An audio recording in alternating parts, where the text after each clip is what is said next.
심원영 박사께서 해주시겠습니다. 여러분들께서는 저 발표문을 주로 참고하시면 또 PPT로 발표할 예정이니까, 그리고 내용 가운데 연구사 정리와 더불어서 고려인의 건축 문제라든가 또 1860년대 63년설과 64년설이라든가 이주 시기, 첫 이주 시기에 대한 거라든가 여러 가지 쟁점이 되는 문제들이 흥미진진한 그런 내용들이 많이 있습니다. 그러면 첫 번째 발표로 심원영 박사님을 모시겠습니다. 여러분 박수 한번 주시기 바랍니다. 감사합니다.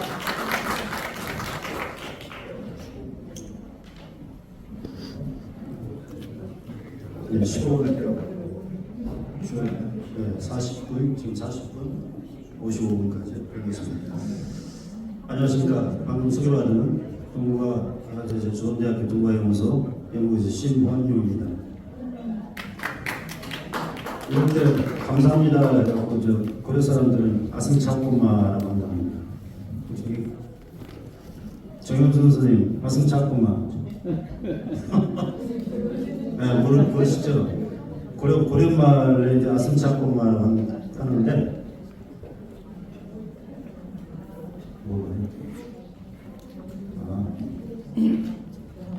저희 여기 편수업 한 번만 조금만 올려주시겠어요? 감사합니다.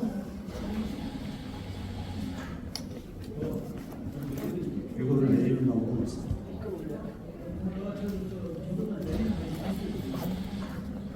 됐네요. 고려말로 대단히 감사합니다, 고맙습니다라는 표현을 아승창고마 나왔답니다. 그러니까 안심치 않습니다. 이것이 좀 변형된 형태인데, 제가 이제 굳이 이걸 말씀드린 것은 이제 고립되었다 그런 의미에서 자체 발전한 언어 고려말이라는 의미에서 말씀드렸습니다. 이 귀중한 자리에 이주사 160년을 개관해보는 시도를 감히 하게 됐습니다. 불러주셔서 감사하고요.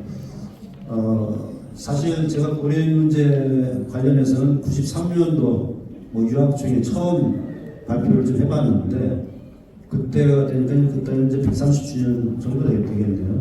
그 지금에서 그 이후로 이제 한 30여 년 이렇게 좀 작업을 좀 해오고 있는데, 이런 귀중한 자리 160년사를 나름대로 정리하게 됐습니다. 목차는 고려인 등장, 또 연구 방법론으로서 이 시기 부분, 또 시기별 고려인 연구 성과 문헌, 그리고 쟁점 및 과제에 대해서 이렇게 좀 정리해드리겠습니다. 고려인의 등장입니다. 등장이라고 표현한 의미는 여러분들 일단 아시다시피 60년대 초반에 벌써 LNG 이주해 갔다가 37년도에 강제 이주해서 중앙아시아로 갔지 않습니까? 근데 이제 그런 사실들을 당시에 사람들은 몰랐습니다. 몇몇 집행자를 중심으로만 알고 있었고, 심지어 주변에 있었던 마을 주민들도 어떻게 모르는 그런 상황이었는데, 그리고 나서 한 10여 년 거의 이제 사라진 거죠. 이제 국민권이 박탈되었고, 특별 이주자 신분으로 특별 거주지라고 하는 미수 지역에 있어서 제한적으로 좀 살고 있었죠.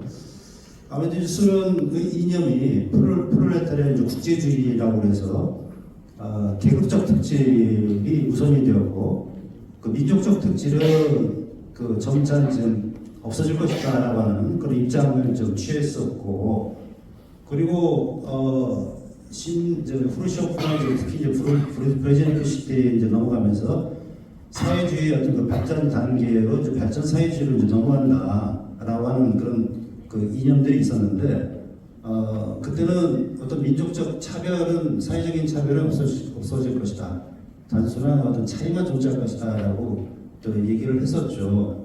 그런데 46년도에 소련 과학원의 민족인력연구소에서 중앙아시아 지역으로 현지 조사 답사를 간 일이 있습니다. 이때 우즈베키스탄, 까라카르파키스탄 자치공화국의 꾼드라 지구 라오시안 농장을 방문을 해서 그쪽 사람들, 농장 사람들을 그 생활하는 걸 지켜봤더니 이거 고려말을 쓰고 있고요. 그리고 그 한민족의 생활 습관, 음식 이것이 그대로 유지된 채 살고 있더라라는 것이죠. 그게 놀라운 거죠. 한 10여 년 정도 완전히 사라진 그 민족인데 또 소비에트 이념 자체는 프롤레타 국제주의가 이제 일반화됐는데 민족적 특징이라는 것을 이제 경원시하고 없애려고 하는 그런 시기에 그걸 그대로 유지하면서 살고 있는 사람들이 있다라는 거죠.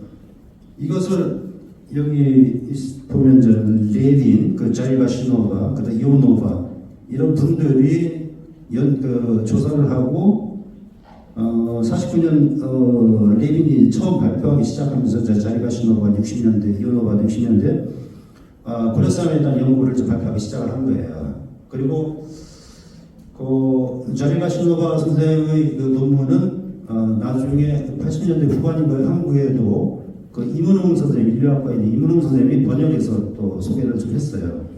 그래서 고려사라는 그 독특한 민족이 여전히 소련 사회에도 존재하구나라는 것을 알게 되었죠. 그래서 육지 방언을 하고 작물에 밥이 말아먹는 민족, 또 말꼽채 즐겨 먹는 사람들이 이제 있다라고 확인이 좀 된 겁니다. 그래서 이런 고려인 사회에 대한 그 연구를 제가 시기 구분의 어떤 방법을 통해서 분석을 좀 해봤는데 처음으로 그 한국 사회에서 그 현규환이라고 하는 분이 그 고려인 역사에 대한 그 시기 구분을 좀 시작을 했습니다. 그래서 이번이 이제 정부 정책과 이주민의 그 이민 상황을 중심으로 이제 분석을 했는데 좀 상당히 좀 단순했죠. 왜냐하면 84년도가 그 조로 상호통상조약이 맺어진 해지 않습니까? 그걸 기준으로 해서 그 이전과 이전을 충욱이라고 하고 그 이후에 이제 제약이라고 좀 봤어요. 아무래도 제정 시대부터 소비에트 시기 17년 그 시작하기 전까지만 있으니까 시기적으로는 상당히 좀 그 제한됐습니다만 그래도 한국에 있던 분이 소련 사회 이민사 고려인 역사에 대해서 어떻게 보면 처음으로 종합적인 어떤 연구 결과를 좀 발표했다, 책을 발표했다는 데 상당히 의미가 있습니다. 그 소련 내부에서는 이제 김승화라는 분이 그 발표를 했는데 이분은 뭐 특별히 시기 구분이라고 이제 해서 적시해서 적은 건 아닙니다만은 제정 러시아 시기의 한인, 그 소비에트 시기의 한인이라고 나눠서 챕터를 나눠서 좀 정리를 했죠. 이민사하고 그리고 그 연해주 지역에서 이제 민주운동, 독립운동 그리고 이민사의 어떤 그 경제적 성과 이런 부분들을 정리를 좀 해냈습니다. 다만 여기도 보이시다시피 65년에 발간을 했음에도 불구하고 36년까지만 끊어버렸어요. 즉 강제이주 이후 시기에 대해서는 언급을 하지 못했다. 여전히 소련사에서는 그 한인 문제를 거론하는 것조차도 이제 그 금기시했었다라고 볼 수가 있겠죠. 한국 사회 고려인이 등장된 것은 이제 아무래도 소련 붕괴 이후에 그 고려인들이 이제 교류를 갖기 시작하면서 이제 있겠죠. 여기 나와 있는 이광규, 정경수 선생님 같은 이제 인류학자로서 그 현지 답사를 좀 자주 다니셨고. 그러면서 그 고려인 이주사에 대한 연구를 인류학적 관점에서 분석을 해내셨는데 시기 구분 방법에 대해서 98년도에 이주 양태에 대한 그 이민들의 어떤 성격을 부여했다는 것이 이제 저한테는 의미가 있었습니다. 그래서 농업이민 1860년에서 1905년까지 그리고 1905년에서 37년까지 망명이민 그리고 그 이후 37, 38년만 강제 이주라고 이제 했는데 물론 좀 시기 연도나 이런 것은 좀 제한이 있습니다만 저는 농업임이다, 정치적인 망명임이다라는 그 성격 부여했다는 데서 의미를 갖고 제가 중요하게 그 언급을 좀 하고자 했습니다.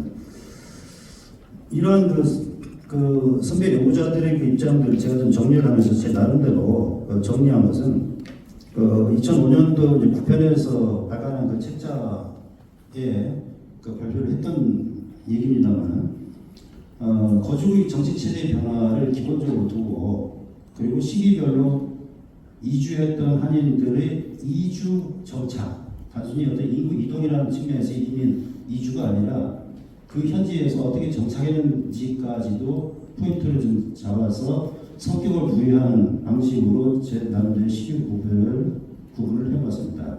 그래서 밑에 이제 휴대로 좀 나오는데, 물론 여기도 좀 많은 논란이 있을 수가 있겠죠. 왜 1860년이냐 그러면, 그리고 1904년 5년을 굳이 5년도 있을 텐데 또 왜 1904년을 봤느냐. 그리고 37년, 53년, 특히 이것도 이제 논란이 될 수 있겠죠. 2주만 생각한다고 하면 사실 푸시업 시기가 오히려 더 의미가 있을 수가 있는데 왜 그럼 53년을 두느냐. 이런 것들이 여러 가지 논란이 있을 수가 있어요. 그것은 나중에 이제 학술적으로도 또 검토할 수 있고 제 나름대로 입장도 있습니다만, 여기서는 제 중요하게 본 것은 어찌됐건 거주국의 국민으로서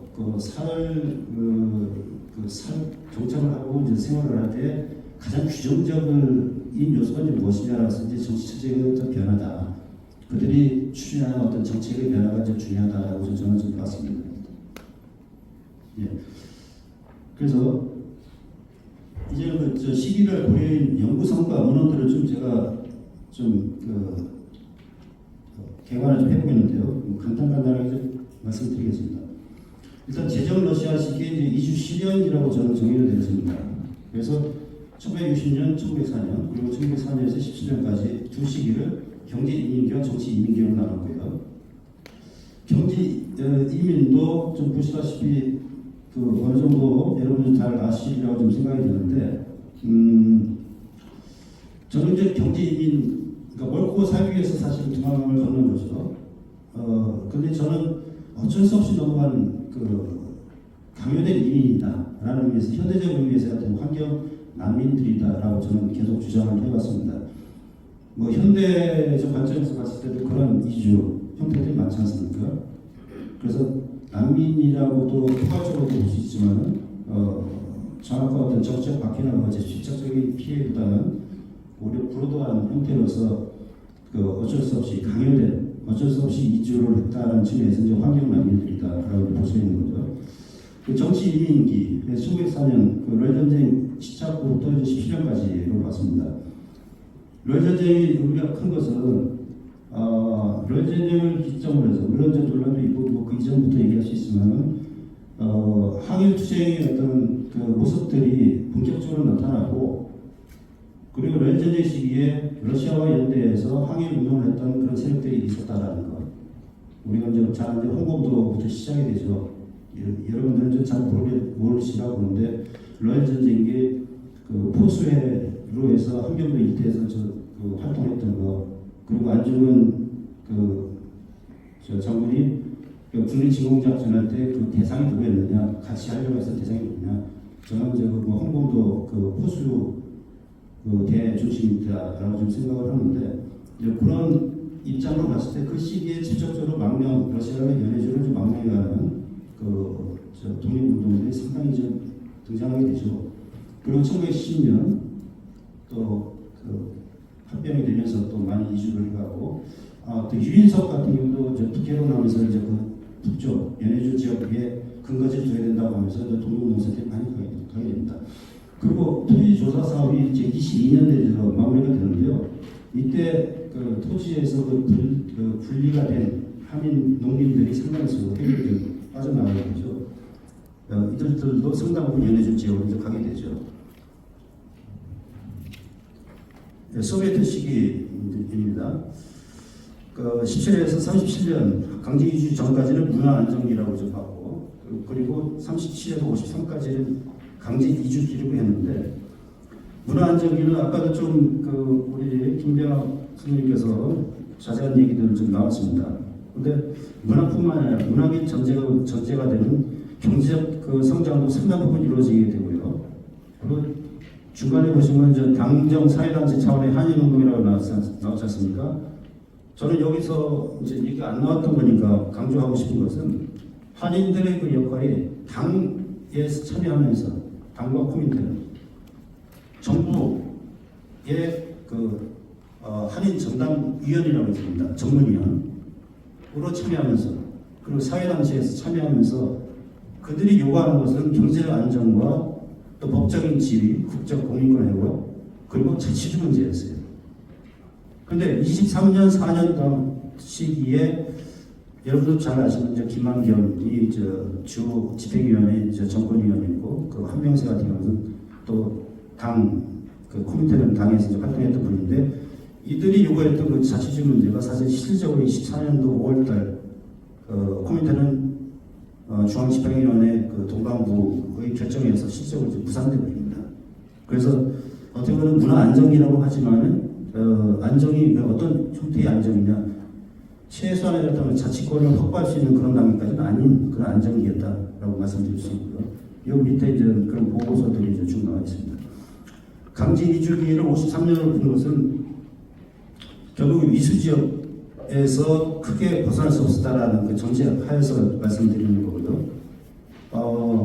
그 이동은 있었습니다. 예를 들면 강진 이주 이후에 1차적으로는 그 주로 카자흐스탄에 이제 이주가 됐지만은 우즈베키스탄으로 좀 많이 내려갔어요. 왜냐하면 농사 짓기가 편하고 그리고 가족들 헤어진 이상가족 찾기 위해서 이동을 좀 많이 했어요. 그때 그리고 콜로스의 특성에 따라서 그 다민족 콜로스로 이제 결합되는 방식으로 변형이 될 때 이동이 좀 많았죠. 그리고 제2차 세계대전 독수전에 참여했어요. 이거 위수지역으로 나갈 수도 없는 상황인데 참전에 어떤 총을 들고 조국에서 싸울 수 있는 권한도 없었는데 제 분석에 의하면 400명이 참전했습니다. 그리고 중앙아시아를 벗어나서 여러 산업 그 현장 또는 도로, 항만 지역으로 노역에 참여했던 사람이 14,000 내지 15,000명이고요. 그리고 잔류했던 중앙아시아 남았던 사람들도 그러면 가만히 있었느냐? 전쟁에 지원을 하기 위해서 이제 생산 과정에 참여했기 때문에 어떻게 보면 이제 고려인들이 전쟁에 참여했다라고 저는 볼 수도 있고요. 그리고 한반도 해방 과정에서 상당수 소비에트 그 한인들이 참여를 했죠. 시간. 네.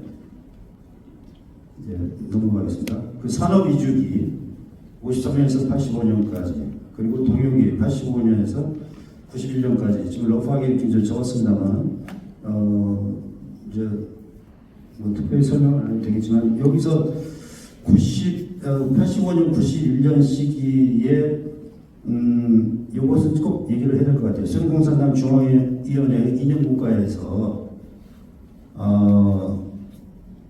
88 올림픽 대비해서 소련이 참전을 해야 되느냐 말아야 되느냐 그리고 그걸 위해서 우리가 한번 그 자료를 검토를 한번 해보자 해서 전문가들을 모아서 검토를 해보니 한반도의 남쪽 정부가 상당히 경제 성장을 이루고 있더라.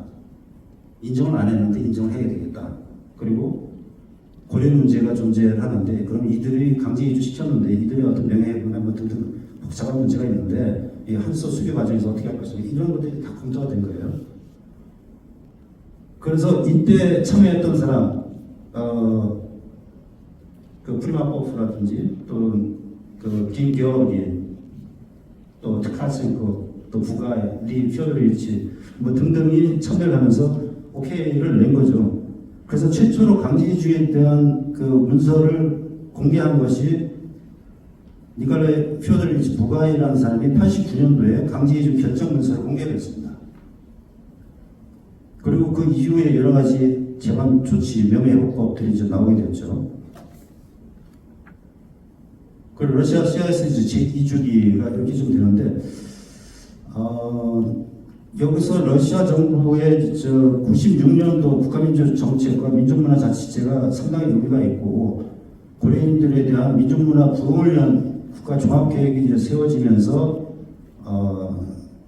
러시아 내의 고려인에 대한 그 정착을 위해서 이제 노력을 합니다만은, 어떤 면에서 보면은 여러분도 아시다시피 이제 98, 99년에 한국에서도 제도법이 제정이 되었죠.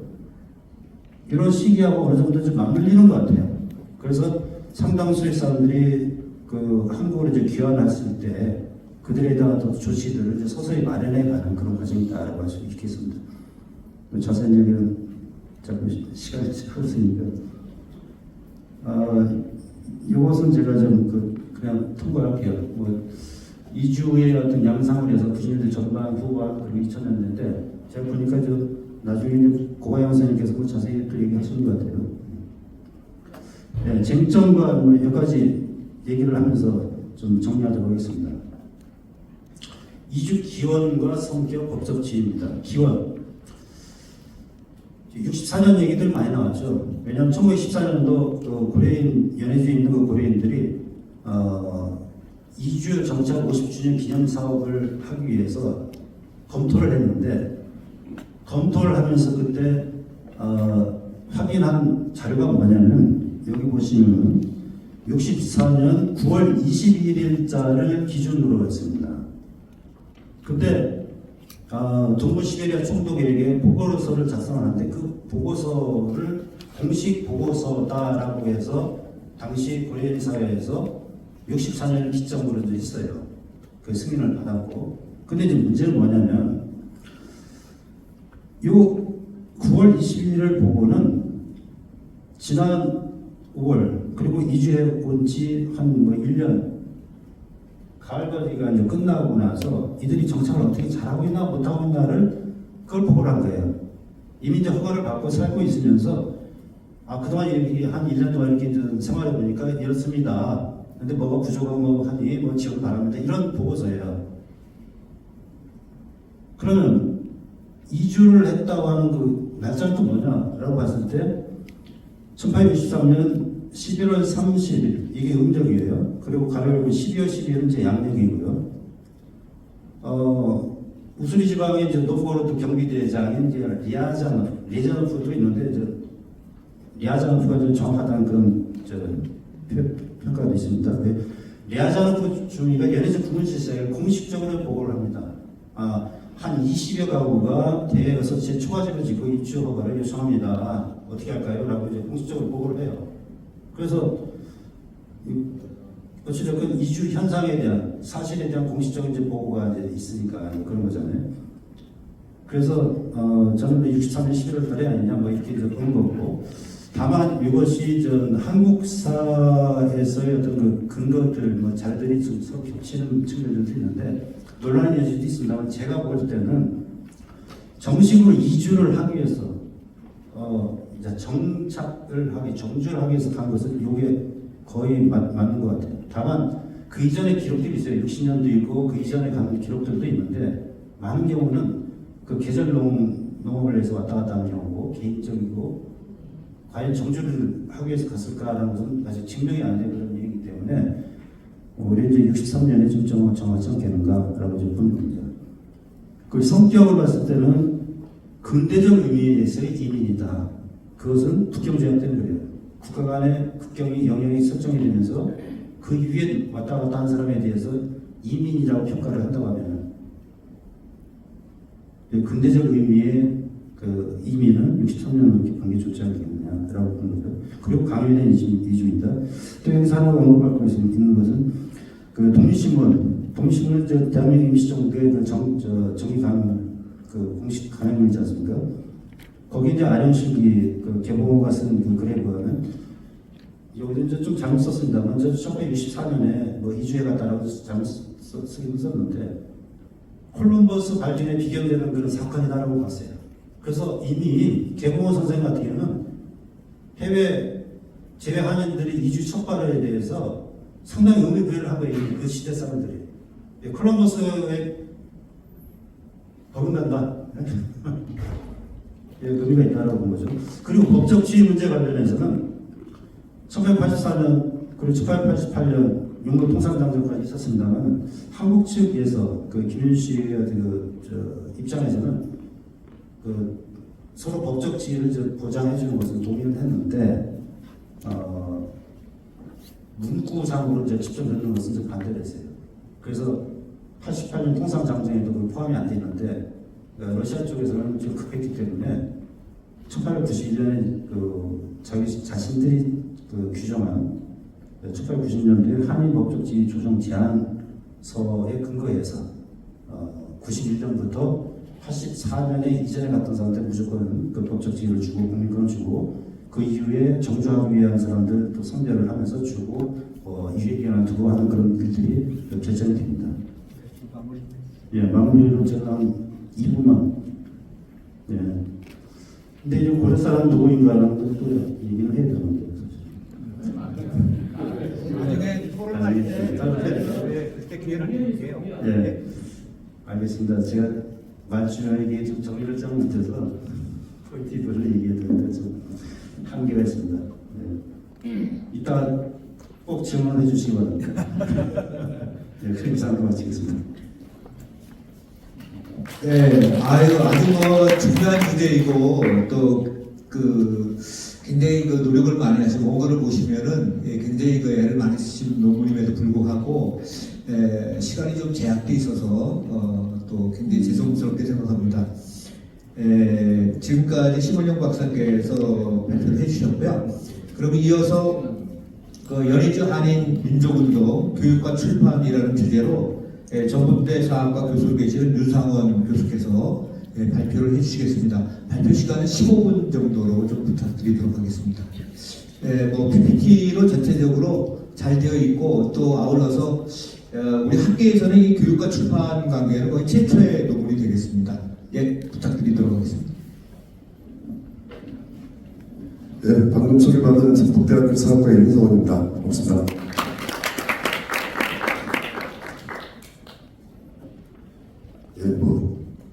교육과 출판에 대해서는 최초라고 이렇게 띄워주셨는데 그렇지는 않은 것 같고요. 교육에 대해서는 연구가 꽤 있는 겁니다만 아직 출판 부분에 대해서는 이제 연구가 별로 없어서 출판 부분을 중심으로 해서 조금 얘기를 하려고 합니다. PPT가 많습니다만 15분 내에 최대한 끝내보도록 하겠습니다. 목차는 이렇고요. 이제 오랜만에 이제 문제의식이 있습니다. 그래서 디아스포라인 특히 이 식민지시기 우리 이제 근현대사에서 식민지시기에 디아스포라인들에게 부여된 두 가지 과제가 있다고 생각을 합니다. 그래서 저는 이제 디아스포라 과제 그리고 민족해방 과제를 좀 두 가지 과제로 얘기를 했었는데요. 디아스포라 과제는 자신들의 정체성을 지키면서 그리고 현지 사회 또는 국가의 구성원의 일부로 인정받는 것이 디아스포라 과제라고 한다면 민족해방 과제는 이제 식민지로 전락한 역사적 조국의 독립을 지원하고 독립운동에 참가하는 이런 두 가지 과제가 있다고 생각을 합니다. 그리고 이 식민지 시기에 연해주 한인 디아스포라는 이 두 가지 과제가 혼종이 되어 있었습니다. 특히 러시아 내전 시기에는 두 가지가 결합되어 있었는데 내전에서 적군이 승리하는 것이 민족해방의 길과 다르지 않았다.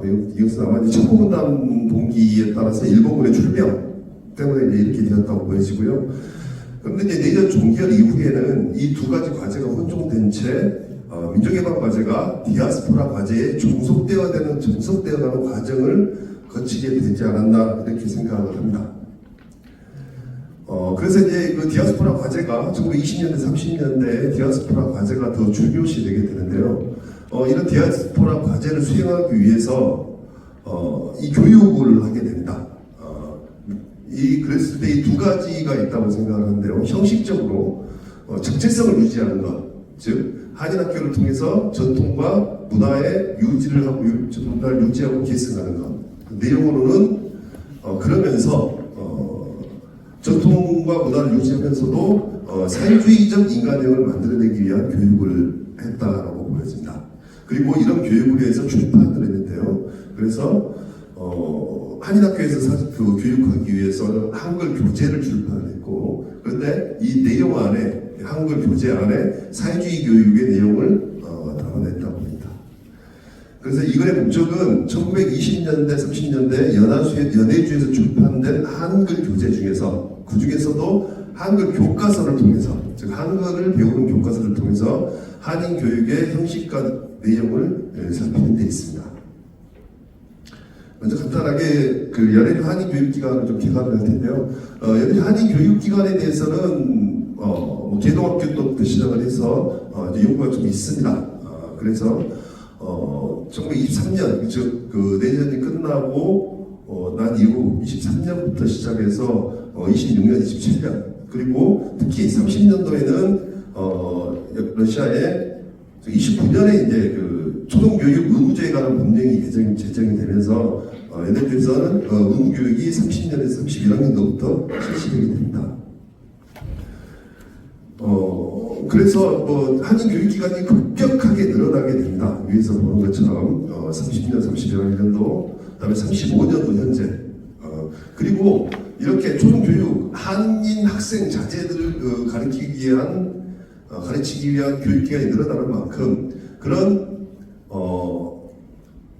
학교의 교사를 양성하는 문제가 시급한 문제로 다가왔고, 그래서 27년에는 물론 이제 그 23년 당시에 니콜스 우스리스크에 니콜스 우스리스크 사범 전문 학교가 있었습니다만 거기에 고려과가 있었는데 그 고려과를 독립시켜서 27년에 고려 사범 전문 학교를 개교하게 되고 31년에는 포시에테도 즉 한인들이 가장 많이 살고 있던 포시에테도 고려 사범 전문 학교를 개교하게 되고 그리고 해외에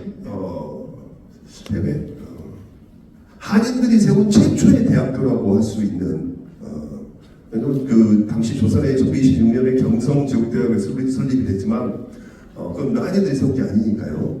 한인들이 세운 최초의 대학이라고 할 수 있는 원동 기술사범대학이 1931년 9월에 블라디보스톡에서 개교를 하게 됩니다.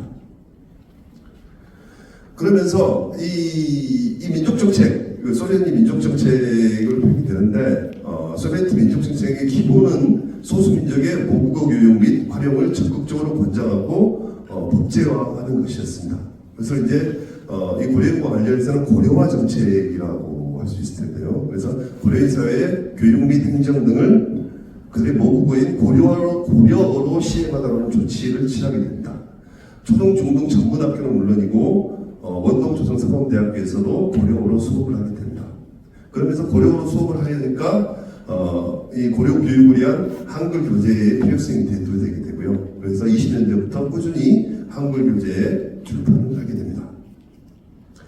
1920년대에 출판된 여러 그 한글 교재 중에서 한글 교과서만을 중심으로 보도록 하겠습니다. 그래서 붉은 아이라고 하는 예전에는 붉은 아해라고 이렇게 입지가 됐었는데 그 책을 찾아보니까 붉은 아이더라고요. 붉은 아이. 1924년 블라디보스토크에서 노력학교육 세독본으로 연해도 교육부에서 편찬이 됩니다. 25년, 26년, 27년 차례로 이제 2, 3, 4, 5에 출판되는데요. 1권의 1편, 제일 첫 번째 것은 실물을 아직 보지는 못했습니다. 그래서 편찬 연도를 확인할 수 없지만은 1926년에 찍은 재판이 1권 1편과 2편이 동시에 나온 걸로 보아서 이 2편이 출판되었던 1924년에 처음 편찬된 것으로 추정이 됩니다. 1권과 2권은 연해도 교육부에서 출판이 됐는데요. 편찬됐는데 3권과 4권은 원동 교육부 과학방법의 인가를 받아서 도서주식회사에서 출판되었습니다. 그래서 거기에 이제 나와 있는 말입니다. 맨 밑에 있는 고려학생, 교원, 청년, 성년자들에게 필요한 고려어의 서적을 만족히 공급할 희망으로서 고려어의 출판부를 확장하기를 계도하노라 라고 하는 문구로 쓰고 책이 출판이 된다. 이게 이제 붉은 아이, 노력수본이 있는 붉은 아이 1권 2편과 제2권입니다. 이게 제3권이고 제4권입니다.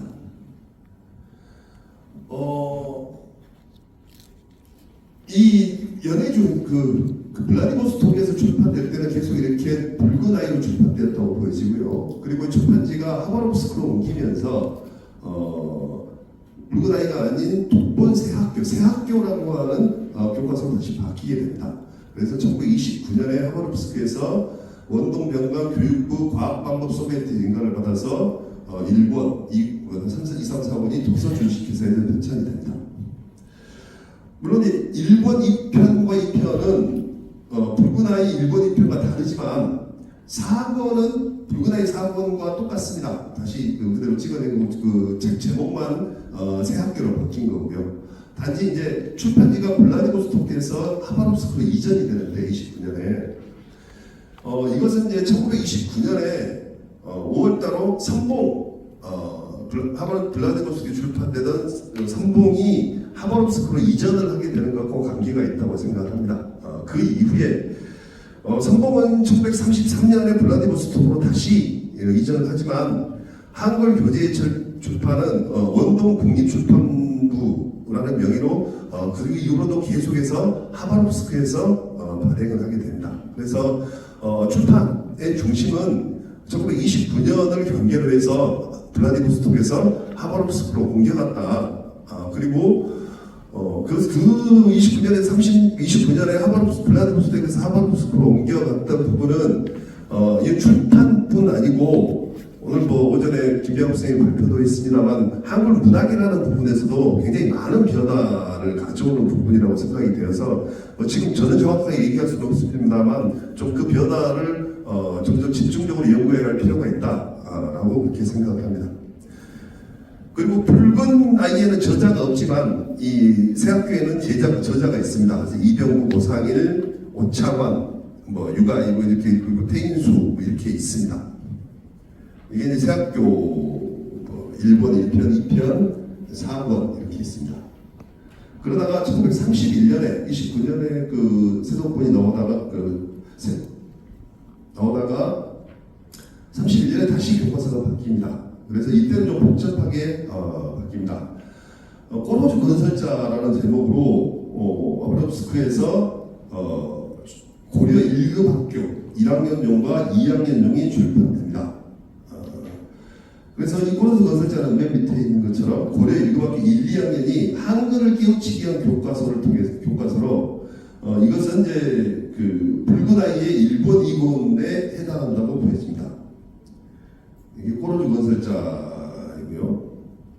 그리고 동시에 그 꼬로즈 건설자가 출판되는 것과 동시에 32년에 하바롭스크에서 고려 말과 본이라고 해서 초등학교 1학년부터 4학년까지 교과서가 편찬이 됩니다. 이것은 꼬로즈 건설자를 통해서 문자편을 마친 대학 학생들을 대상으로 한 것이고요. 오창환을 중심으로 해서 이렇게 교회를 공제를 하게 됩니다. 지금 있는 고려말과 본은 저희가 입수했는 것은 1932년 그 출판본인데 앞에 꼬로즈 건설자하고 뒤에 고려 교과서가 31년에 편찬된 것으로 보아서 이건 역시 31년에 편찬된 것으로 추정이 됩니다. 고려말과 본이고요. 그리고 그 고려말과 본을 마친 학생들이 공부하게 되는 것이 고려 교과서입니다. 이것은 꼬로즈 청년학교 1, 2학년용으로 각각 상하편으로 나눠져 있는데 개봉무가 저술을 했습니다. 그래서 이것은 꼬로즈 청년학교용은 굉장히 수준이 높은 책입니다. 이 뒤에 나오겠습니다. 이 고려 교과서는 한글 문법책입니다. 그리고 이 문법은 그 이전에 31년에 만들어진 고려 문전에 근거를 해서 이 문법이 됩니다. 그리고 교류 교과서는 31년 2년도에 한 권으로 합본하게 됩니다. 고려 교과서이고요. 30년대 이 외에도 한글로 이렇게 지금 한글 교과서만 보고 있어서 그렇지 이 외에도 문학, 역사, 지리, 그 다음에 물리, 화학, 동물학, 식물학 등 이 여러 교재들이 한글로 출판이 됩니다. 여기 나온 이 교재들은 전부 러시아어로 출판되어 있는 것들을 번역해서 출판을 하게 됩니다. 블라디보스토크에서는 원동 조선상공대학에서 교재를 사용하기 위해서 분석화학과 유기화학 이런 교과서를 번역해서 출판하기도 합니다. 분석화학, 유기학 이렇게 되어 있습니다. 이 한국 교과서의 형식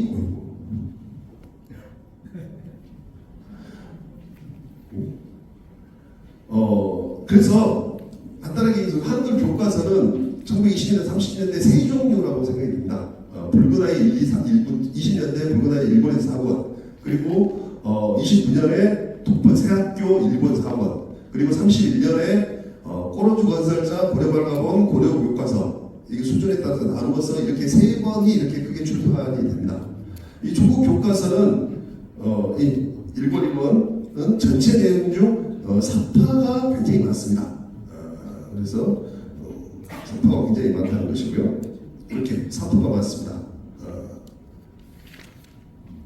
마르크스와 엥겔스의 사진을 들어갔더라고요. 그러다가 꼬로주 1, 2학년용인 고려 교과서 맨 마지막에 있는 이 1, 2권은 이전 교과서의 형식이 전혀 다릅니다. 전형적인 한글 문법 교과서입니다.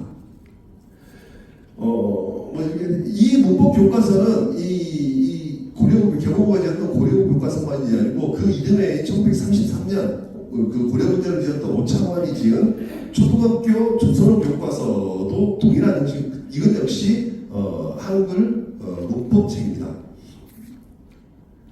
형식이 이제 변화가 오는데요. 사파 내용이 변화를 합니다. 붉은 아이 사파에 2020년에 붉은 아이 사파에서 등장한 아이들은 거의 한복을 착용하고 있습니다.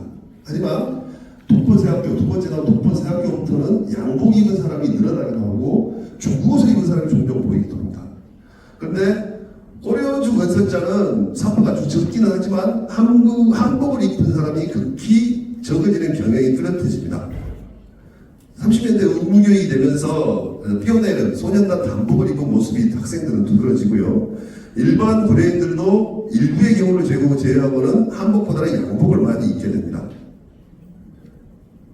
이렇게 처음에는 이렇게 한복을 입고 이렇게 일을 하다가 이게 이제 그 붉은 아이에 나오는 건데 학교 전람회를 할 때도 이 한인들은 고려인들이죠. 한인들은 전부 한복을 입고 있습니다. 학교 전람회에서. 근데 이제 이게 독보대학교에 갔을 때는 한복을 입기로 하면 중국옷을 입고 있는 사람들도 있고 이게 지금 한복인지 중국옷인지 뭐 좀 헷갈립니다. 그러다가 뒤로 가면서 한복을 입고 있기도 하지만 양복으로 많이 바뀌고요. 학생들은 이렇게 단복, 피어네리에 단복을 입고 있는 모습들이 이렇게 책에 쓰게 됩니다. 이게 이제 꼬르주 건설자에 가면 아까와 같은 전람회인데 전람회에 온 사람들이 한복이 아니고 양장을 하고 있는 모습들을 볼 수가 있습니다. 이 책에 나오는 모양입니다. 그리고 형식에 대해 두 번째로는 한자 변경에서 한글 전용으로 바뀝니다. 붉은 아이에 뜬 한자가 굉장히 많이 쓰여졌고요. 그래서 3, 4번에 가면 한자를 모르면 책을 읽기가 힘들어집니다. 독보새학교에서도 역시 한자로 이렇게 한자를 바뀌게 되는데요. 1932년을 기점으로 해서 한자 변기가 한글 전용으로 바뀌고 확인할 수가 있습니다. 그래서 이것은 이제 고려 교과서 1931년판과 32년판에서 극명하게 드러나는데요. 31년판은 제목부터 고려 교과서, 한자로 고려 교과서에 대비해서 32년판은 한글로 고려 교과서입니다. 그리고 이 한자에 대한 설명이 뭐 이렇게 나와 있습니다. 이는 그 32년부터 그 20년대 1920년 후반부터 진행되던 고려인 학자들 사이의 논쟁, 한자 변경이냐 한글 정형이냐가 결국 한글 전형의 승리로 기결되었음을 의미하는 것이고, 때문에 한자 변경을 주장해오는 계몽 역시 1942년 재판을 찍을 때는 한글 전형으로 할 수밖에 없었습니다. 하지만 고려 교과서의 한자 논문은 아닙니다. 32년판에 한자를 최소화시켰다고 하는 게 바뀌었습니다. 이는 아까 얘기했던 오창환이 저술한 초등학교 조선어 교과서가 1, 2번이 한자가 하나도 없는 안전한 한글 전형으로 이루어진 것과는 대비가 됩니다. 내용에는 한국교사 내용은 독소교육 고급을 막론하고 교과서는 해당 국가와 사이의 지배적인 이데올로기를 선전하고 교육하는 도구였습니다. 1920년대, 30년대 원동연해주의 역시 예외일 수 없었습니다. 이 주민들에게 사회주의를 선전하고 교육하는 일이 한국 교과서에 그대로 반영이 됩니다. 마르크스와 레닌의 사진이고요. 그 다음에 책 제목이 노력자, 그 장 제목이 노력자의 해방투쟁, SSL 국제당 이렇게 쭉 나옵니다. 다만 3월 1일이라고 하는 제목으로 처음 머리에 나오는 것처럼 고려의 조선의 역사적 조국의 민족개방 주장도 역시 다루고 있다는 점입니다.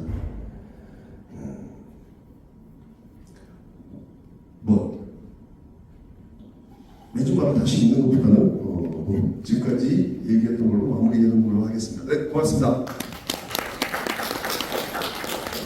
네, 지금까지 윤상원 교수께서 연해주 한인민족운동 교육과 출판을 중심으로 발표해 주셨습니다. 그러면 이어서 바로 토론에 들어가겠습니다. 발표자와 토론자는 단상으로 올라와 주시면 고맙겠습니다.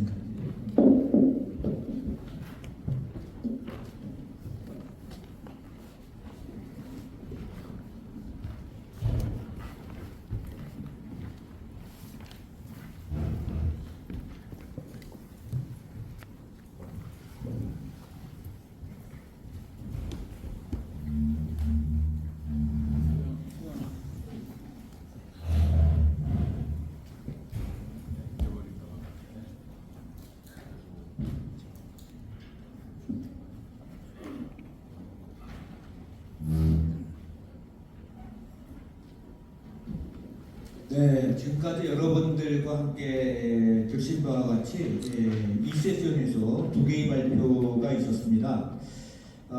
첫 번째는 이제 조선대에 계시는 심원영 박사께서 고려인 이주정착 160년의 연구 현황과 과제를 중심으로 말씀해 주셨고요. 토론은 이제 그 러시아 고등경제대 교수로 계시는 송잔나 선생님께서 해주실 예정입니다. 두 번째 발표는 연해주 한인민족운동 교육과 출판, 특히 이제 출판 쪽에서 교과서를 중심으로 발표를 해주셨는데요. 전복대 사학과의 윤상원 교수께서 해주셨습니다. 그러면 지금부터 토론에 들어가도록 하겠습니다. 이 전체 세션의 이제 발표 시간은 1시간으로 제한되어 있었기 때문에 지금 토론 시간도 한 15분에서 한 20분 정도밖에 남아있지 않습니다. 그래서 그리고 플로어에 계신 선생님들께서는 전체적으로 지금 이제 발표 책자를 갖고 계시고요. 그리고 또 토론문이 지금 현재 책자에 다 실려져 있습니다. 그렇기 때문에 조금 더 원활한 그리고 흥미진진한 토론을 진행하기 위해서 토론자들께서는 핵심 질문 간결하게 핵심 질문만을 좀 해주시고 또 발표자께서는 그에 대해서 이제 적절하게 간결하게 답변을 해주시면 다시 한번 좀 이렇게 서로 간에 또 조금 더 소통할 수 있는 시간을 가질 수 있을 것 같습니다. 그래서 효율적 시간 활용과 또 프로에 계시는 분들에게도 또 혹시 질문하실 기회를 드리기 위해서 발표자 또는 토론자께서도 협조해 주시면 감사하겠습니다. 그러면 첫 번째 발표인 심원영 선생의 고려인 이주정착 160년의 연구 현황과 과제와 관련해서 러시아 고등경제대 교수로 계시면서 러시아 한인에 대한 많은 논문을 쓰셨고 특히 이제 박헌영에 대해서 박사 논문도 쓰신 이쪽에 대표적인 연구자이신 송잔나 교수님께서 토론해 주시겠습니다.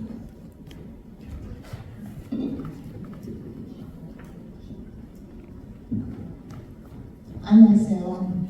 저는 토론 공부를 좀 하고 있습니다.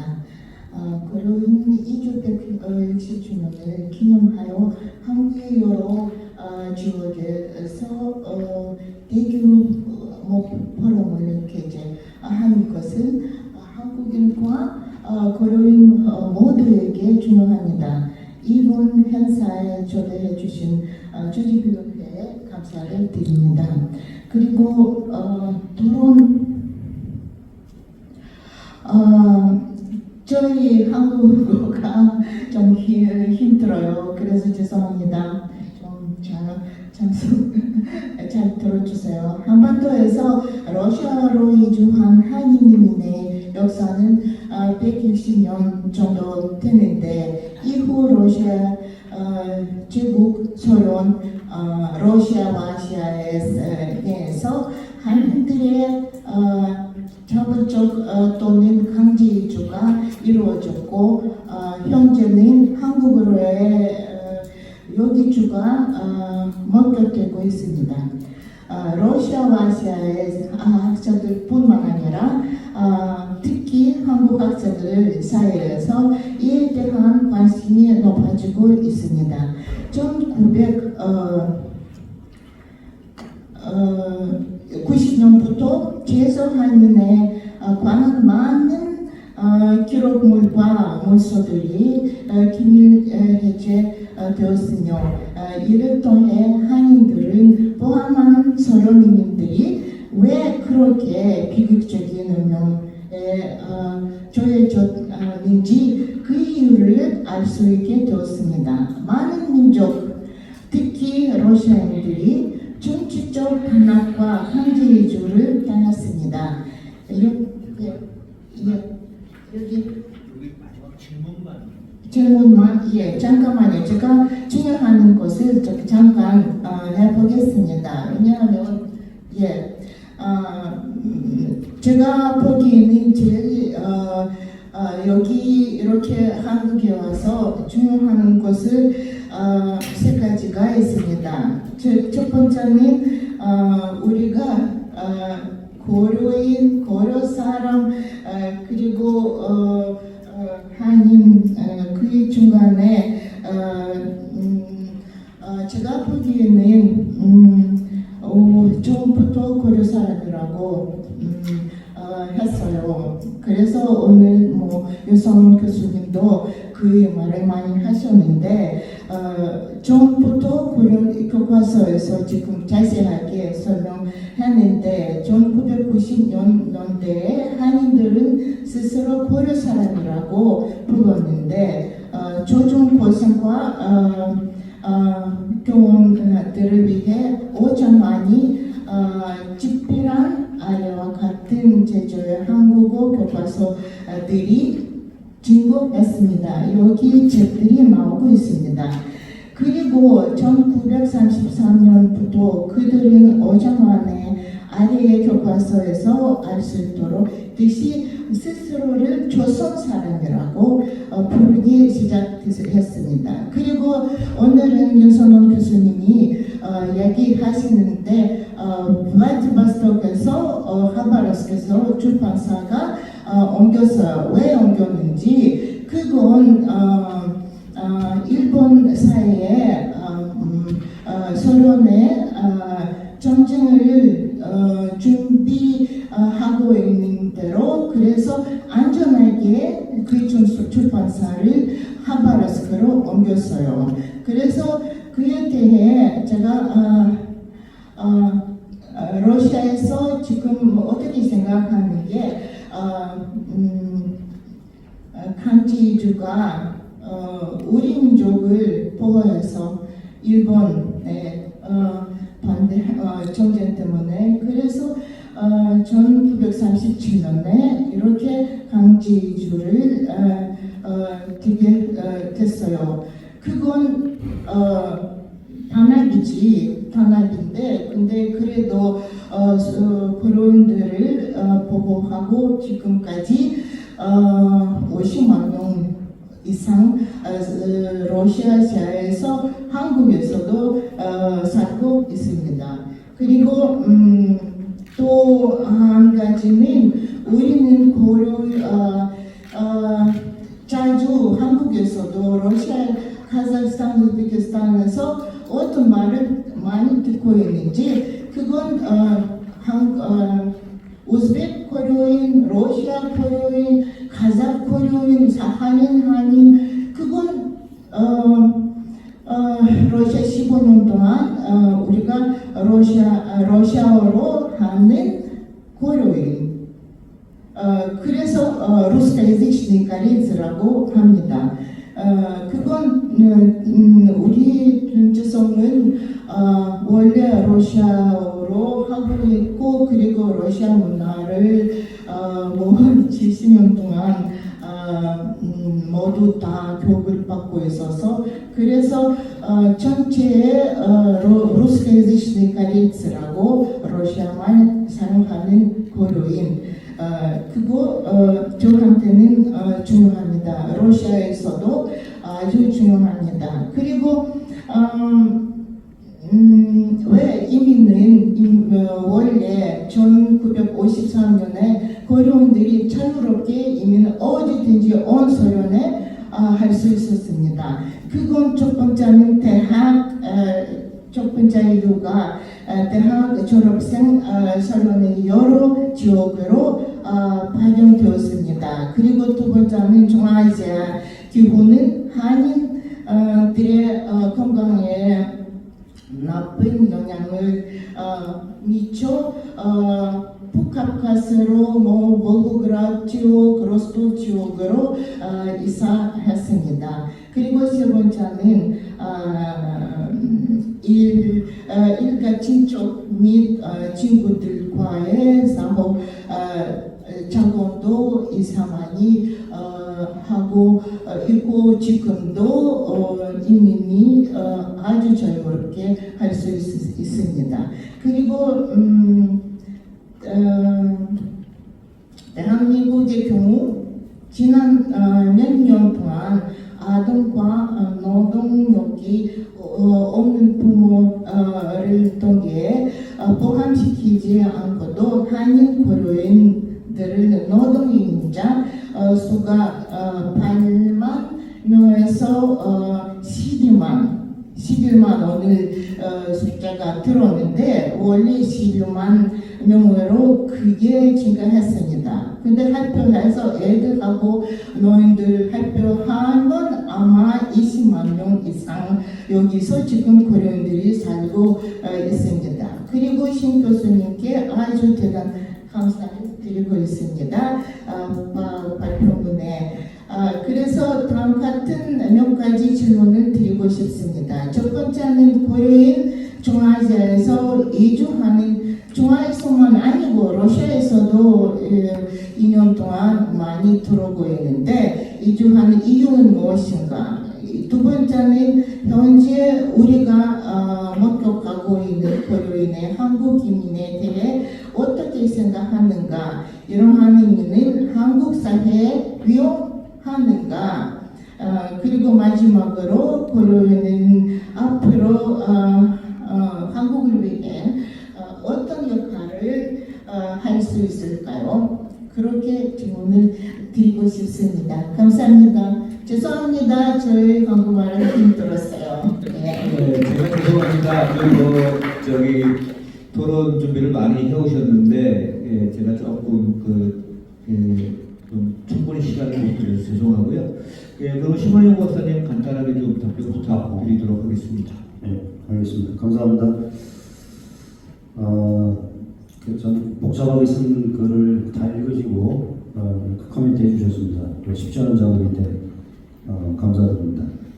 몇 가지 포인트들이 있는데 일단 20년대 이제 고려인이라는 말을 쓴 것에 대해서 인정을 하시면서 30년대에 옥창한 교과서 등등등 얘기하셨습니다. 근데 이제 저 같은 경우는 20년대부터 썼다고 얘기했기 때문에 이제 보완한다는 의미에서 의미가 있다 생각이 들고 아까도 얘기했습니다. 20년대도 27년 사회혁명과 10월혁명인가요? 10월혁명과 소비에트 고려민족하고 고려라는 말이 나오면서 다양한 형태의 고려 사람이라는 표현들이 나오거든요. 그리고 김영하 선생님한테 사실은 오전 세션에서 제가 안 계실 때 질문했는데 성공에 얼마나 고려인 혹시 고려 사람 등등의 어떤 표현이 얼마나 있는지에 대한 질문을 오후에 역으로 또 한번 좀 드리는 시간을 좀 갖겠습니다. 그리고 이제 저도 생각지 못했던 질문을 좀 하신 것 같아요. 그래서 고려 사람과 고려인 좀 또 다르게 좀 생각하신 것 같아요. 저희들 같은 경우는 사실 고려인 한자로 쓴 인 사람 이건데 이것을 90년대 이후 선교사들이 주로 썼다라고 그 표현을 좀 하셨습니다. 그래서 저는 크게 개의치 않고 후회하지 않고 좀 쓰긴 썼습니다만은 그것도 좀 맞죠. 하나의 경향으로 90년대 이후에 또 저희들도 사실 고려인이라고 고려 사람들은 고려인으로 또 세다 짜지 않습니까? 말하기 편하니까 고려인 하기도 하는데 고려 사람들도 그런 지적을 좀 말씀드리겠습니다. 그 중요한 것은 소련 붕괴된 이후에 러시아말을 하는 그 고려 사람들이라는 그 표현 있지 않습니까? 그 러시아에서 항상 그렇게 쓰죠. 루스카 이지스니에라고 하는. 그러다 보니까 고려 사람 외에도 다른 민족 사람들도 전부 러시아말을 하는 그 후손들, 다민족 사람들이 많단 말이죠. 그러면 지금 그 성장학 선생님께서는 본인의 어떤 정체성 관점에서 러시아말을 하지만은 고려 사람이다라는 자기 입장을 얘기를 하셨단 말이죠. 그런데 러시아 외에 14개 분열된 독립한 공화국들, 국가들에서의 그 사람들의 상당수도 사실은 러시아말을 하는 우즈벡 사람, 러시아말을 하는 카자흐스탄 사람 등등으로 이제 분화됐단 말이죠. 아직까지는 러시아말을 계속 쓸 수가 있기 때문에 또 계속 러시아말을 하면서 자기 정체성을 이렇게 갖는 사람이 있겠습니다만은 문제는 뭐냐면 이제 국민권이죠, 시민권. 그러니까 어느 나라 사람이냐라는 것은 또 다른 거 같거든요. 종주적 정체성과 언어적 정체성 그리고 시민, 국민으로서 그에서 우즈벡 공화국의 국민으로서 고려인 이거 어떻게 평가할 것이냐 이제 그런 문제죠. 그런데 이제 이것은 경향성 차원에서 이렇게 봐야 될 것 같습니다. 그리고 통계 문제를 얘기하셨는데 저는 이걸 제가 받아들여서 제 논문을 쓴다 하면은 통계 문제 관련하면서 좀 정확하게 좀 언급을 하도록 하겠습니다. 굉장히 이제 좋은 지적이라고 생각을 하고요. 그것이 갖는 고려인들의 이주 경향과 현상들을 또 좀 분석해 볼 수 있기 때문에 그것은 아주 적절한 코멘트라고 생각합니다. 마지막으로 좀 몇 가지 질문을 하셨는데 고려인이 중앙아시아로 이주한 이유는 무엇인가? 그것은 백줄 여행으로서 가장 크게 생각하는 것은 중앙아시아 정치체제 변화, 민족 분류, 갈등 이것이 가장 컸다. 그에 따라서 90년대 후반기에서 이제 노동인민 형태로서 주요국으로 러시아 또는 한국으로 이동하고 있다고 말씀드릴 수가 있고요. 우리가 목격하는 한국 고려인의 한국 인민에 대한 그 생각,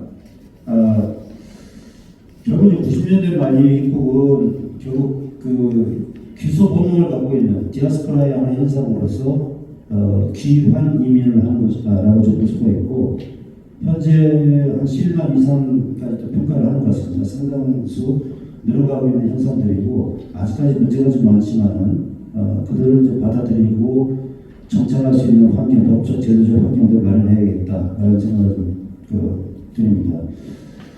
그리고 한국 사회에 위험 요소가 있는가 없는가? 저는 절대 위험이 없다라고 얘기를 하고요. 러시아 사회에서 위험 요소로 또 본 적이 있었죠. 그러니까 강제 이주도 됐고 그렇게 됐는데 국경 지역에서 살았기 때문에 이들이 안보 위협이 있었다. 그래서 이주시킵니다. 생산 노동력으로서 긍정적 효과, 사회적인 경제 효과를 주기 때문에 긍정적으로 봤다. 이런 이중적인 측면들이 있는데 그럼 한국 사회에서 과연 그러면 이중적으로 볼 것입니다. 이런 문제가 있겠죠. 결국 우리가 받아들이는 사람도 문제지만은 이제 고려인 스스로도 새로운 사회에 적응하려는 노력들이 좀 필요할 테고 그런 과정에서 필요한 것도 있으면 어필을 해야 되겠죠. 네. 그러면서 법적 제도적인 장치가 마련될 수 있도록 좀 해야 된다라는 것이고 오히려 저는 그럼에도 불구하고 한국 사회에 이제 순기능이 있을 것이다. 오는 사람들의 상당수를 만약에 분류를 해본다면 과학기술 전문가들은 활약하는 것이 보이고요. 또 경제 비즈니스 분야에서 국제적인 협력을 할 수가 있고 또 노동 이민자의 산업 생산력 증대하는 데 큰 역할을 할 수 있고요. 그렇기 때문에 오히려 우리들이 이들을 어떻게 받아들이냐, 협력을 하느냐 문제일 것 같습니다. 저는 고려인 사회를 어찌되었건 한민족의 하나의 어느 지역에 살고 있었던 독특한 민족문화 공동체로 발전해 왔기 때문에 게다가 이 고려인 사회는 자본주의와 사회주의라고 하는 체제와 어떤 이념을 좀 달리했던 그 경험을 했던 사회적 집단들입니다.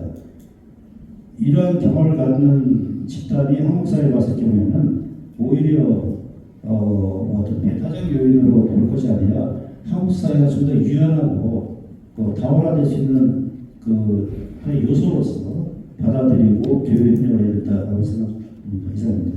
네, 감사합니다. 하실 말씀이 많으시는데 또 주제 자체가 굉장히 좀 많은 또 토론을 요할 수 있는 그러한 어떤 큰 주제였습니다. 오늘 짤막하게 해주셔서 감사하고요. 이어서 윤상원 교수께서 발표하신 연예적 한인민족운동 교육과 출판 이 주제에 대해서는 지금 두 분의 토론자가 대기하고 있습니다. 고려대 연구교수로 계신 최석규 교수님 먼저 좀 부탁드리도록 하겠습니다. 네, 안녕하세요. 고려대 아시아문제연구원의 최석규입니다. 그 깊은 자리에 토론자로 초청해 주셔서 관계자 여러분께 먼저 감사 말씀드립니다. 윤상원 교수의 그 질문은 향후 이제 프레젠테이션을 논문화 좀 갖게 그 기여하는 바람에 필 것이라고 생각합니다. 시간 관계상 그 토론으로 들어가도록 하겠습니다. 윤상원 교수의 발표는 이제 1920년대와 30년대 우리 교과서를 이제 분석하고 있는데 제가 보기에는 이 발표문이 더욱더 이제 돋보이는 그 연구 성과가 되기 위해서는 이런 그 20년대, 30년대의 교과서의 내용과 체제가 변하게 되었던 당시 그 소비에트의 그 권력자들, 그러니까 레닌과 스탈린의 민족 정책과 언어 정책이 서로 연동되는 그런 글이 되어야 하지만 왜 교과서가 이렇게 그 변동하게 되는지 그것을 우리가 그 독자들이 좀 더 쉽게 이해할 수 있을 거라 생각합니다. 잘 아시겠지만 그 쉽게 말씀드리면 이제 레닌과 스탈린의 차이점은 레닌 같은 경우는 역시 이제 그 사회주의 혁명사상을 중시해서도 이제 그 이상주의자라면 스탈린 같은 경우는 이제 레알politik 여기서 그 주변 그 제국주의가 자본주의 국가들의 어떤 위협, 경제적인 어떤 불안 이것을 타개하기 위해서 이상주의 쪽보다는 이제 현실에 맞는 그러니까 그 레닌 같은 경우는 이 국제주의적인 프로레타리아 연대를 중시하는 그런 정책이었었고 국가 구성 자체도 소비에트 내에 있는 그 여러 그 약간 비무식에 가까이되는 이 소수민족들이 동등한 그 자격을 가지고 국가를 구성하는 이런 방식을 추구하는 민족 자결권의 부분에서 반면에 소비에트 그 스탈린 같은 경우는 이제 그가 15차 당대회 중에 이른바 국제주의를 포기하고 이 러시아를 중심으로 러시아 사회주의 공화국을 중심으로 한 이제 그 루스피카티아 그러니까 일국 사회주의로 나가면서 그 동등한 자격의 소련의 여러 민족들 가운데서 러시아 민족을 중심으로 해서 이제 러시아 통일이 이루어지는 그런 국가 건설을 추구하게 됩니다. 따라서 레닌 시대 때 자치권이라든가 거래자체 그러니까 어떤 도착할 수 있는 그런 여건들 그 와중에서 이제 그 민족들의 모국어라든가 이 교과서에 대한 어떤 자율권들이 이제 부여됐던 그런 상황들이 스탈린 집권 이후에 이른바 러시아어가 국어가 되면서 국어를 중심으로 이제 다른 주변의 언어들은 이제 그 주변의 함의 구조를 이른바 사회주의 평등 개념과는 그 차이가 나는 그러니까 모국어인 러시아가 중심이고 다른 그 소수민족어는 이제 그 차별되는 그런 그 이른바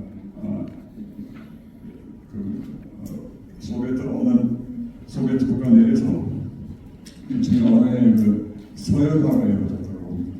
따라서 이것이 이제 이후 소비에트 체제의 향후 이제 이 사회주의라고 하는 체제와 민족주의라고 하는 방식이 서로 이제 타협되지 못하고 이것이 파열되면서 결국 각 민족국가별로 이제 소련이 그 파국을 맞이하는 중요한 원인이 바로 이 민족 정책과 그 언어 정책이라고 보는데 언어 정책도 마찬가지죠. 언어 정책도 역시 이제 이 레닌 같은 경우는 프롤레타리아 국제주의, 전 세계 노동자들이 단일하기 위해서는 막스 레닌의 원전에는 이제 이 노동자 프롤레타리아 독재 이후에 어떤 언어가 공식 언어가 돼야 되는지에 대한 그런 언급은 없었지만 레닌 같은 경우는 전 세계 노동자들이 단일하기 위해서는 길 문자가 아니라 라틴 문자라고 하는 이제 공통의 언어를 만들어서 다른 국가들과의 노동자와 소비에트의 노동자들 간의 연대를 추구했던 이런 방식을 추구했다 그러면 반면에 이제 스탈린 같은 경우는 일단 소련 이국 내에서 사회주의 공산주의 체제를 국권하기 위해서는 이제 길 문자가 모국어가 되어야 되고 다른 언어들 즉 하부구조적인 그런 체제를 가야 된다는 그런 어느 정책도 이제 변하게 되죠. 그리고 실제 이 고려인 교과서에도 그대로 반영되는 그런 현상들이 나타나기 때문에 제가 보기에는 지금 이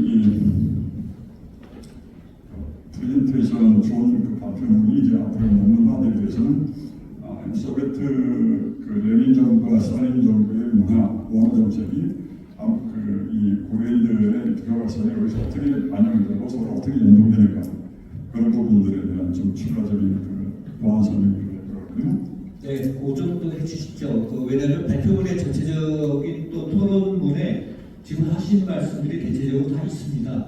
그러니까 프로에 계신 분들께서 좀 참조를 해주시고요. 그리고 죄송합니다.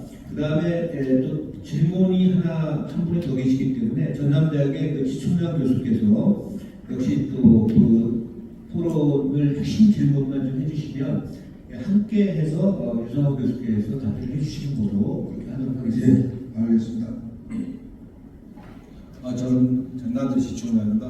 제가 오늘 토론할 주제는 윤상호 교수의 연해주 한인민주운동, 그래서 이제 교육과 출판인데요. 주로 이제 그 내용이라는 것이 20, 30년대 연해주 한인교육과 관련해서 그 형식과 내용을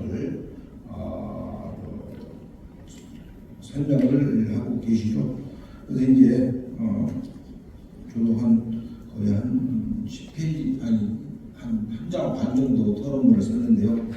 자세한 내용은 토론문 참고하시고요. 우리 사회자님이 핵심적인 질문만 말씀하시니까 사회주의 정권의 특징 중 하나는 이제 의무교육입니다. 그래서 우리 교수님께서도 이제 관련 내용들을 잠깐 언급하셨는데 마찬가지로 이제 고려인들도 이제 사회교육과들의 전면적인 의무교육 실시에 따라서 이제 새로운 어떤 사회에 맞는 교육을 수행할 수밖에 없는 구조를 갖게 되었습니다. 그러다 보니까 이제 갑작스럽게 이런 의무교육이 되다 보니까 교원도 부족하고 또 뿐만 아니라 시설, 재원도 부족하고 그 다음에 교사들의 초도 열악한 그러한 어떤 구조적인 교육과 관련된 구조적인 문제들이 제기됩니다. 특히 이제 교원 부족 문제 이런 것들을 이제 일정부분 어떤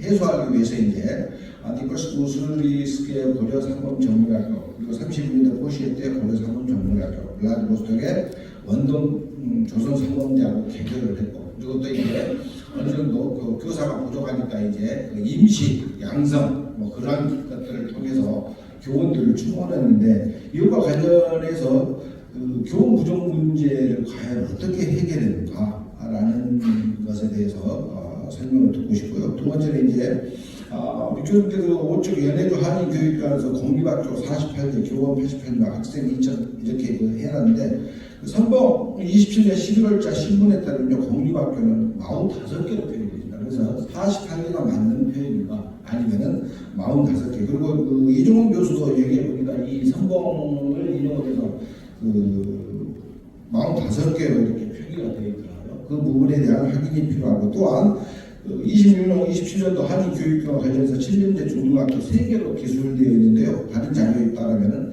8개로 표기되어 있습니다. 그래서 이제 이러한 부분들이 과연 어느 것이 정확한 데이터인가 그 부분에 대한 확인이 좀 필요하지 않는가 이렇게 말씀드리겠습니다. 이상입니다. 네, 답변 좀 부탁드리겠습니다.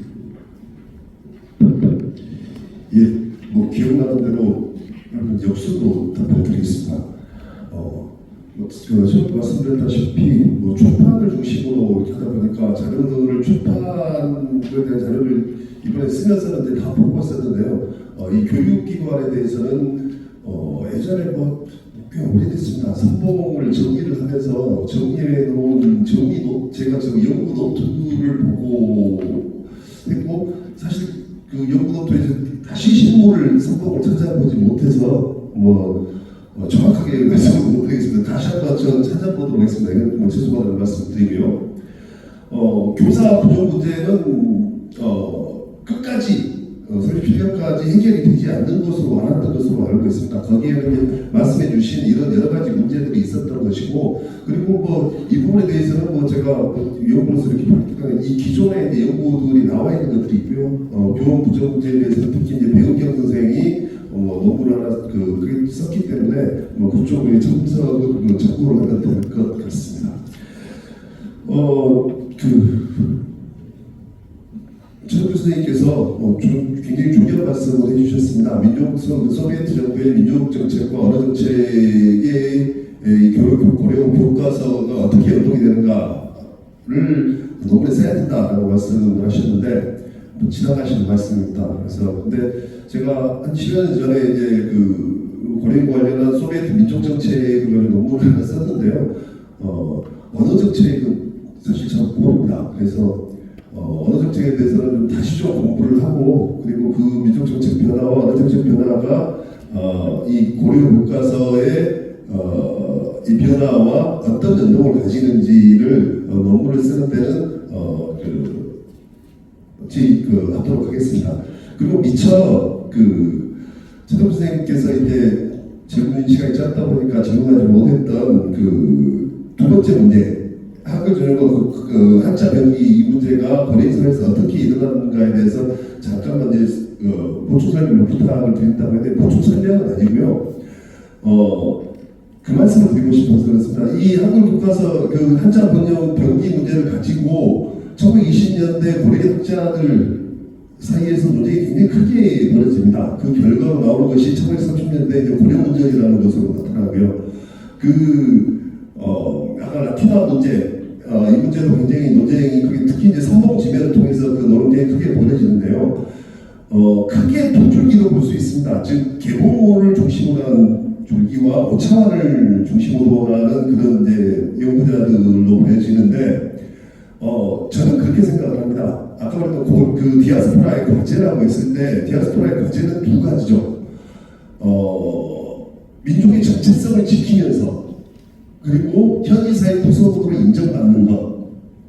어떻게 보면 양립될 수 없는 이런 두 가지를 같이 양립을 시키는 건데, 민족 정체성을 지키면서 사회 구성원이 되는 것. 두 세력 둘 모두 그 두 가지를 다 추구를 합니다. 다 추구를 하는데, 그 두 가지 중에 어디에 조금 더 중점이 가 있느냐. 즉, 계몽 같은, 그게 이제 쫙 앞으로 따져놓고 들어가면은 예전 상해파는 거죠. 상해파는 민족 정체성을 지키는데 조금 더 중점이 가 있는 것이고, 오차원 같은 그룹, 그래서 한글 전형으로 바뀌게 되는 이 그룹 같은 경우는 두 번째 과제, 현지사회 구성으로 인정받는 것에 조금 더 방점이 가 있고, 그렇게 해서 예전에 1999%로 같은 여론이 되는 그런 것이 20년대, 30년대 논쟁이 계속해서 있었고, 결과적으로는 30년대 가면은 두 번째에 조금 더 방점이 가해지는 방향으로 전기가 되었던 것이 아닌가 지금 그렇게 판단하고 있습니다. 네, 감사합니다. 사실은 두 주제가 전부 다 굉장히 큰 그런 주제들이기 때문에 많은 시간을 사실은 또 발표도 하고 우리가 있어야 되는데, 오늘 시간이 좀 제약돼서 또 사회자로서 또 악역을 또 담당할 수밖에 없는 불가피한 상황이라서 소감 말씀드립니다. 마지막으로 우리 손잔나 교수님께서 한 말씀. 예, 감사합니다. 제가 자주 한국에 나오는데, 그래서 오늘은 이렇게 고려교회 포럼에 참석해서 너무 기쁘고 즐겁습니다. 그리고 그동안 우리가 여기 계시는 교수님들께 아주 큰 대단 감사를 드리고 싶어요. 유성훈 교수님께, 홍호 교수님께 감사를 드리고요. 왜냐하면 8년 동안 우리가 고려대에 아주 많이 노력하고 책들 썼습니다. 그건 카자흐스탄, 우즈베키스탄만 아니고 러시아 5지역에 대해 책이 이렇게 나왔어요. 2022년에 러시아말 한국어로 나왔어요. 그래서 이렇게 고려인들 대해 관심 많이 가지신 분들을 제가 아직도 만나지 못했습니다. 그래서 아주 고맙습니다. 예, 그래서 여기도 자료가 많이 나오고 이민에 대해서도 많이 나왔습니다. 예, 그래서 관심이 있으시면 홍보 교수님께 물어보시면 책들이 거기서 많이 있습니다. 감사합니다. 네, 감사합니다. 네, 손잔나 교수님께서는 이제 모스크바 러시아 고등경제대 교수로 계시면서 윤상원 교수님이나 홍호 교수님이나 또 우리 한국하고 연계를 맺어서 이 고려인 관계와 관련해서 수많은 그런 논조와 더불어서 자료집을 많이 내셨습니다. 그동안. 그래서 고려인의 역사 문화를 밝히는데 사실은 굉장히 큰 기여를 하셨습니다. 오늘 그 특별히 여러분들이 한번 크게 그 격려 박수 한번 좀 부탁드립니다. 네, 감사합니다. 주최 측에 너무 소감합니다. 이거 주최 측에서 이야기한 시간에 사실은 20분을 초과했습니다. 네, 제가 사회를 못 본 이 때문인데 죄송합니다. 예, 감사합니다. 이걸로 마치겠습니다.